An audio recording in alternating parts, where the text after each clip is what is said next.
Assalamualaikum warahmatullahi wabarakatuh. Perkenalkan, nama saya Abdul Aziz Muidillah,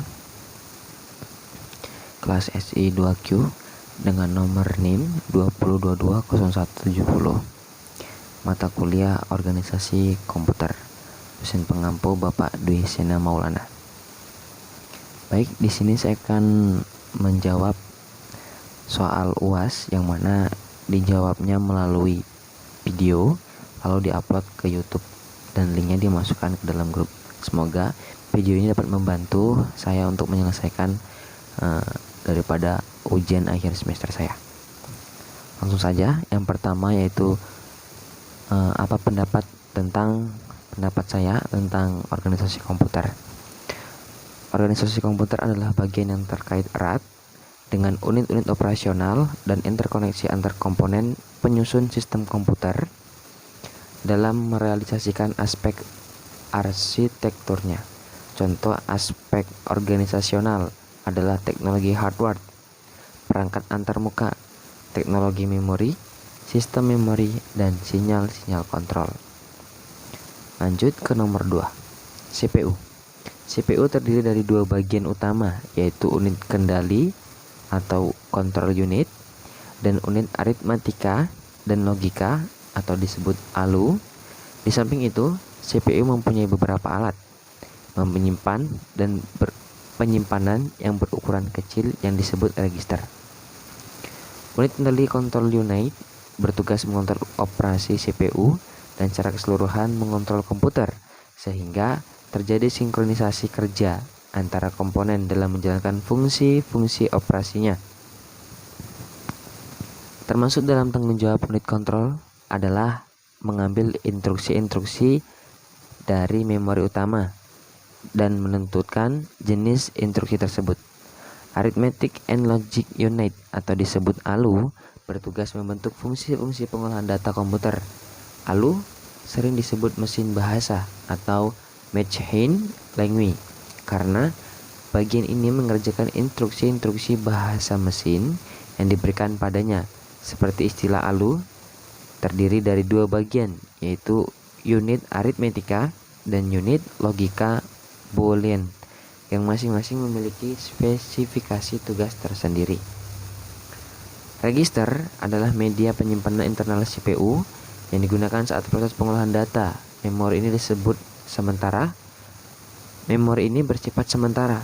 Biasanya digunakan untuk menyimpan data saat diolah ataupun data untuk pengolahan selanjutnya. CPU interconnection adalah sistem koneksi dan bus yang menghubungkan komponen inter CPU, yaitu ALU, unit control dan register, dan juga dengan bus eksternal CPU yang menghubungkan dengan sistem lainnya, seperti memori utama, piranti masukan atau keluaran. Selanjutnya nomor 3. Komponen utama dari CPU termasuk unit logika aritmatika atau yang disebut ALU yang melakukan aritmatika dan operasi logika.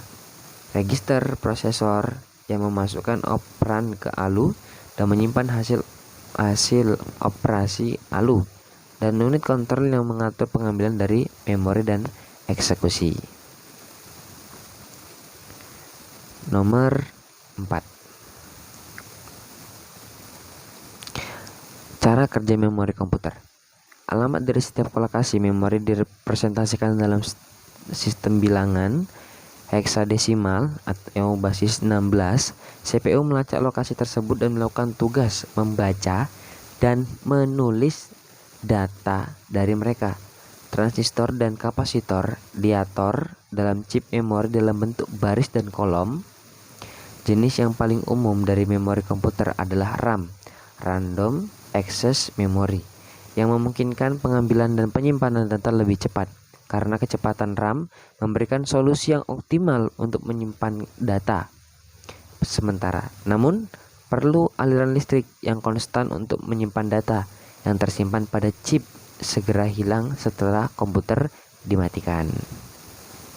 Ketika komputer dihidupkan, beban BIOS Basic Input Output System dari ROM, Read Only Memory, dan controller memori memeriksa semua alamat memori untuk memastikan bahwa tidak ada kesalahan di dalamnya. BIOS menyediakan informasi dasar tentang urutan baut, perangkat penyimpanan, dan komponen lainnya. Selanjutnya, operasi sistem di-load dari hard drive ke sistem RAM yang memungkinkan CPU untuk memiliki akses langsung ke sistem operasi. Setiap aplikasi dibuka pada komputer, di-mount ke dalam RAM, kinerja komputer dengan membuat transfer data lebih cepat berkat fungsi memori komputer. Untuk melengkapi pengetahuan Anda mengenai memori, saya sarankan Anda membaca artikel fungsi-fungsinya. Lanjut nomor 5. Berikut adalah karakteristik yang dimiliki oleh memori. Yang pertama, lokasi memori akan berada pada 3 lokasi seperti memori lokal, memori internal, dan memori eksternal.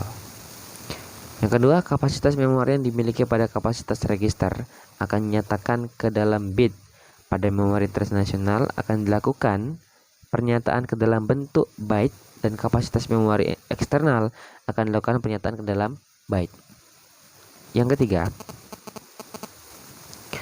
satu transparan di mana akan sama dengan jumlah saluran data yang masuk ke dalam juga keluar yang berasal dari sebuah modul memori.